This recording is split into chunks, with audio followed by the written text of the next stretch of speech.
The Everlasting Man by G K Chesterton. Book 2, On the Man Called Christ. Chapter 1, The God in the Cave. This sketch of the human story began in a cave, the cave which popular science associates with the caveman, and in which practical discovery has really found archaic drawings of animals. The second half of human history, which was like a new creation of the world, also begins in a cave.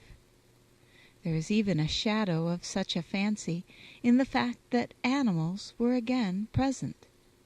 For it was a cave used as a stable by the mountaineers of the uplands about Bethlehem, who still drive their cattle into such holes and caverns at night.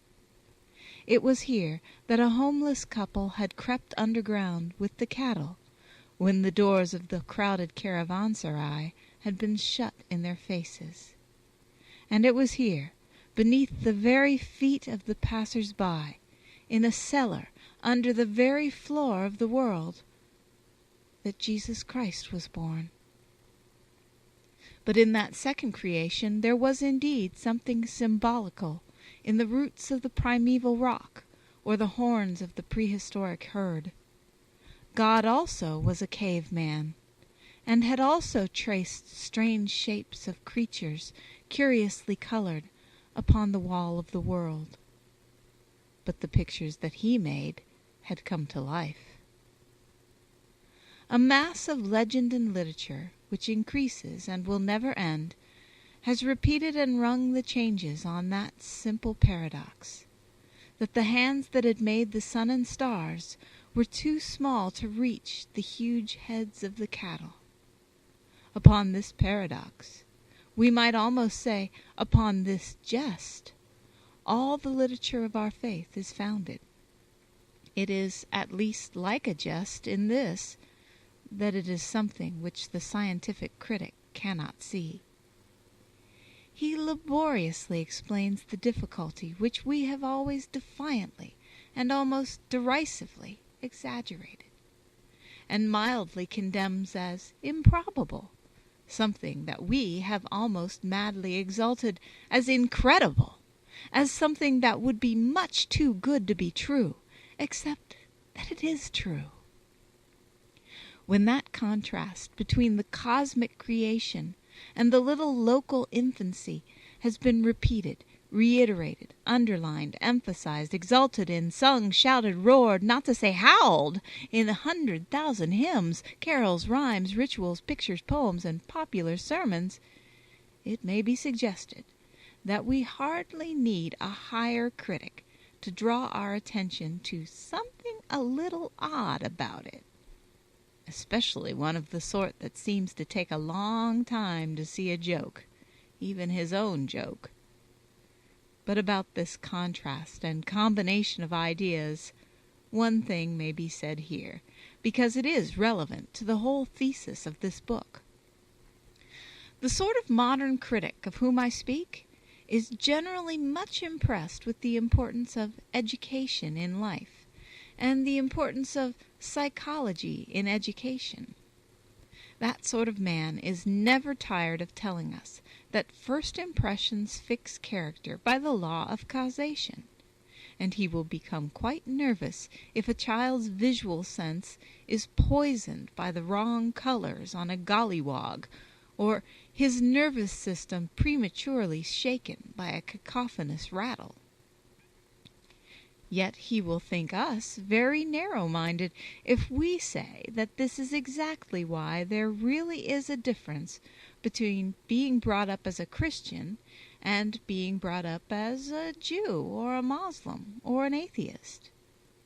The difference is that every Catholic child has learned from pictures, and even every Protestant child from stories, this incredible combination of contrasted ideas as one of the very first impressions on his mind. It is not merely a theological difference. It is a psychological difference which can outlast any theologies. It really is, as that sort of scientist loves to say about anything, incurable.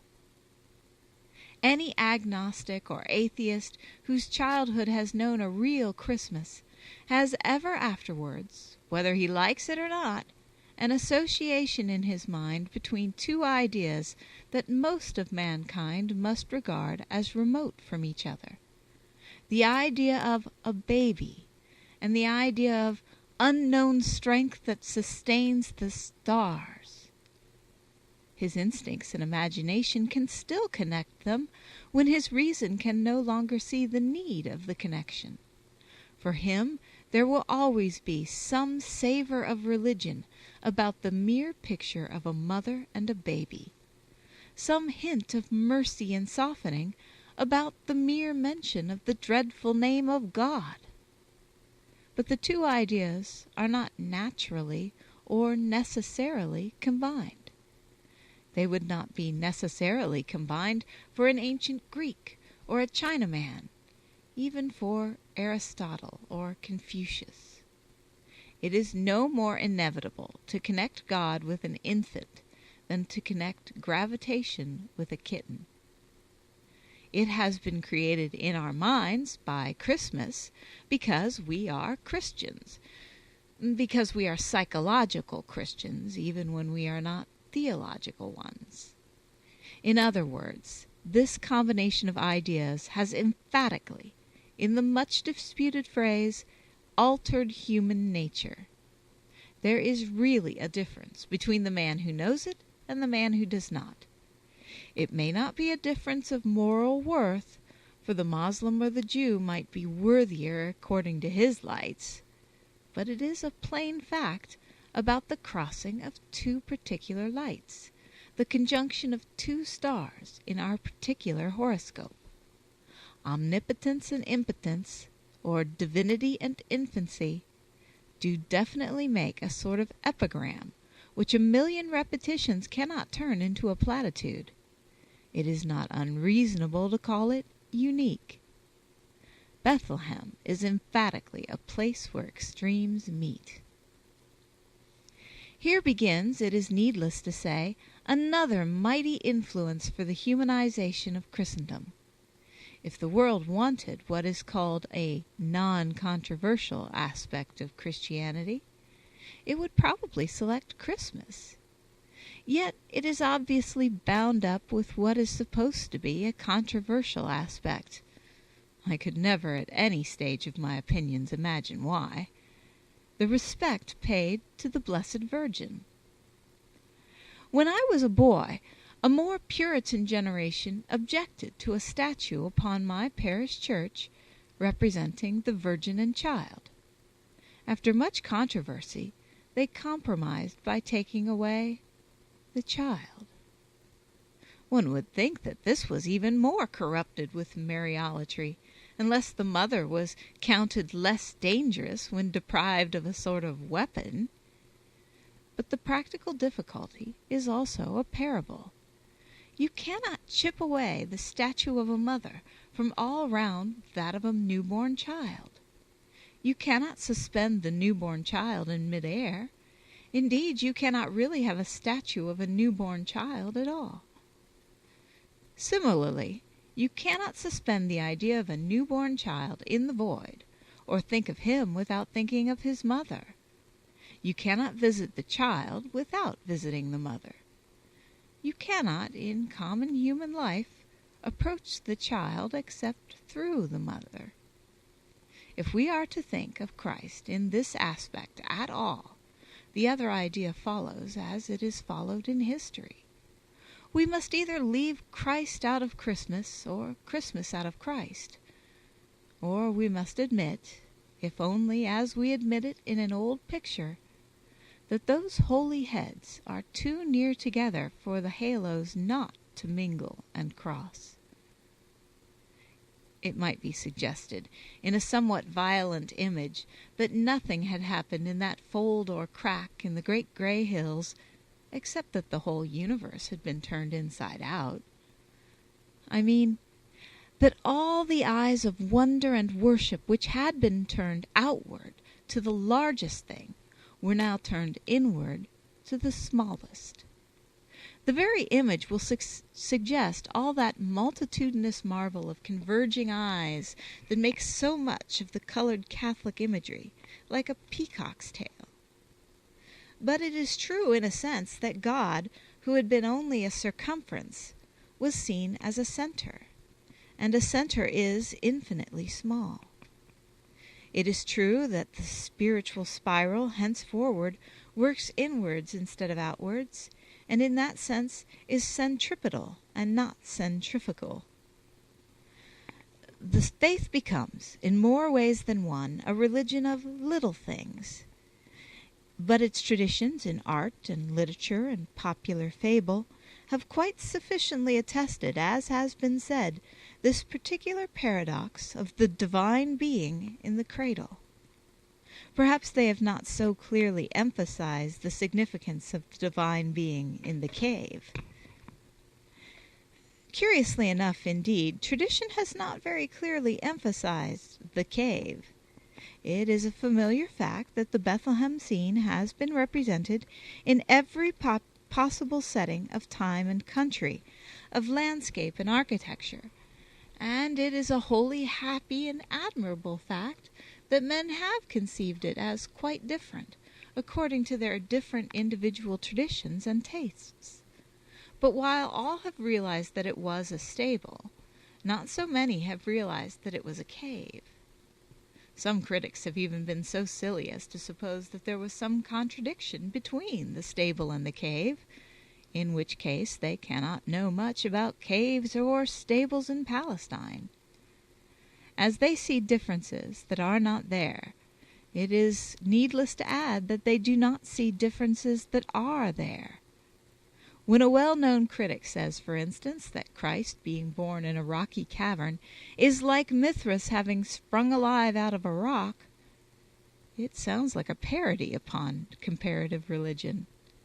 There is such a thing as the point of a story, even if it is a story in the sense of a lie, and the notion of a hero appearing like Pallas from the brain of Zeus, mature and without a mother, is obviously the very opposite of the idea of a God being born like an ordinary baby and entirely dependent upon a mother. Whichever ideal we might prefer, we should surely see that they are contrary ideals. It is as stupid to connect them because they both contain a substance called stone as to identify the punishment of the deluge with the baptism in the Jordan because they both contain a substance called water. Whether as a myth or a mystery, Christ was obviously conceived as born in a hole in the rocks, primarily because it marked the position of one outcast and homeless. Nevertheless, it is true, as I have said, that the cave has not been so commonly or so clearly used as a symbol as the other realities that surrounded the first Christmas. And the reason for this also refers to the very nature of that new world. It was, in a sense, the difficulty of a new dimension. Christ was not only born on the level of the world, but even lower than the world. The first act of the divine drama was enacted, not only on no stage set up above the sightseer, but on a darkened curtain stage sunken out of sight. And that is an idea very difficult to express in most modes of artistic expression. It is the idea of simultaneous happenings on different levels of life. Something like it might have been attempted in the more archaic and decorative medieval art, but the more the artists learned of realism and perspective, the less they could depict at once the angels in the heavens and the shepherds on the hills, and the glory in the darkness that was underneath the hills. Perhaps it could have been best conveyed by the characteristic expedient of some of the medieval guilds, when they wheeled about the streets a theater with 3 stages, one above the other, with heaven above the earth and hell under the earth. But in the riddle of Bethlehem, it was heaven that was under the earth. There is in that alone the touch of a revolution, as of the world turned upside down. It would be vain to attempt to say anything adequate or anything new about the change which this conception of a deity, born like an outcast or even an outlaw, had upon the whole conception of law and its duties to the poor and outcast. It is profoundly true to say that after that moment there could be no slaves. There could be and were people bearing that legal title, until the church was strong enough to weed them out, but there could be no more of the pagan repose in the mere advantage to the state of keeping it a servile state. Individuals became important in a sense in which no instruments can be important. A man could not be a means to an end, at any rate to any other man's end. All this popular and fraternal element in the story has been rightly attached by tradition to the episode of the shepherds, the hinds who found themselves talking face to face with the princes of heaven. But there is another aspect of the popular element as represented by the shepherds, which has not perhaps been so fully developed, and which is more directly relevant here. Men of the people, like the shepherds, men of the popular tradition, had everywhere been the makers of the mythologies. It was they who had felt most directly, with least check or chill from philosophy or the corrupt cults of civilization, the need we have already considered, the images that were adventures of the imagination, the mythology that was a sort of search, the tempting and tantalizing hints of something half-human in nature, the dumb significance of seasons and special places. They had best understood that the soul of a landscape is a story, and the soul of a story is a personality. But rationalism had already begun to rot away these really irrational, though imaginative, treasures of the peasant, even as systematic slavery had eaten the peasant out of house and home. Upon all such peasantries everywhere there was descending a dusk and a twilight of disappointment in the hour when these few men discovered what they sought. Everywhere else Arcadia was fading from the forest. Pan was dead, and the shepherds were scattered like sheep. And though no man knew it, the hour was near which was to end and to fulfill all things. And though no man heard it, there was one far-off cry in an unknown tongue upon the heaving wilderness of the mountains.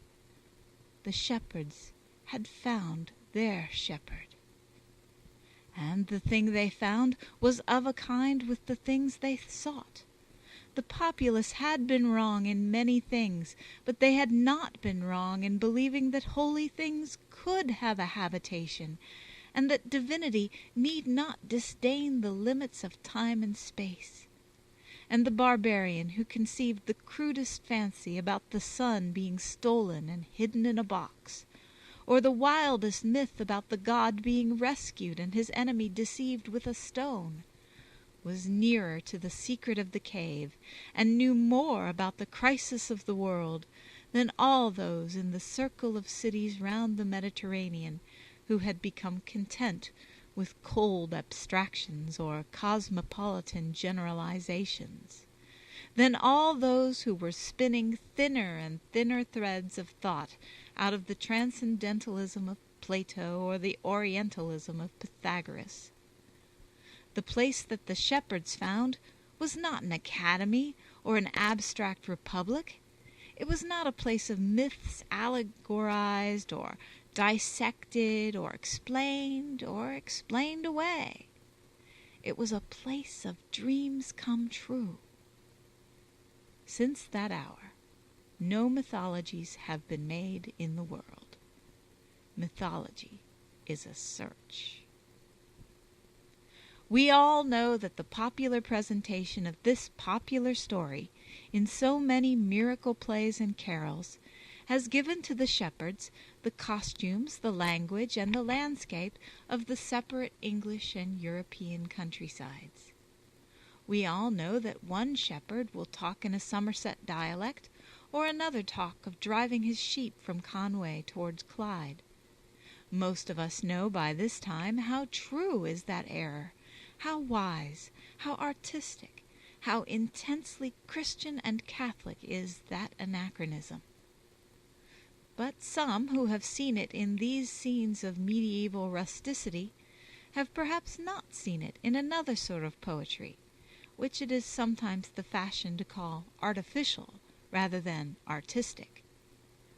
I fear that many modern critics will see only a faded classicism in the fact that men like Crashaw and Herrick conceived the shepherds of Bethlehem under the form of the shepherds of Virgil. Yet they were profoundly right, and in turning their Bethlehem play into a Latin eclogue, they took up one of the most important links in human history. Virgil, as we have already seen, does stand for all that saner heathenism that had overthrown the insane heathenism of human sacrifice. But the very fact that even the Virgilian virtues and the sane heathenism were in incurable decay is the whole problem to which the revelation to the shepherds is the solution. If the world had ever had the chance to grow weary of being demoniac, it might have been healed merely by becoming sane. But if it had grown weary even of being sane, what was to happen except what did happen? Nor is it false to conceive the Arcadian shepherd of the eclogues as rejoicing in what did happen. One of the eclogues has even been claimed as a prophecy of what did happen. But it is quite as much in the tone and incidental diction of the great poet that we feel the potential sympathy with the great event. And even in their own human phrases, the voices of the Virgilian shepherds might more than once have broken upon more than the tenderness of Italy. Incipe parve puer, risu cognoscere matrem. They might have found in that strange place all that was best in the last traditions of the Latins, and something better than a wooden idol standing up forever for the pillar of the human family, a household god. But they and all the other mythologists would be justified in rejoicings that the event had fulfilled not merely the mysticism, but the materialism of mythology. Mythology had many sins, but it had not been wrong in being as carnal as the Incarnation. But something of the ancient voice that was supposed to have rung through the graves, it could cry again. We have seen, he hath seen us, a visible God. So the ancient shepherds might have danced, and their feet have been beautiful upon the mountains, rejoicing over the philosophers. But the philosophers had also heard. End of Part 1 of Book 2, Chapter 1.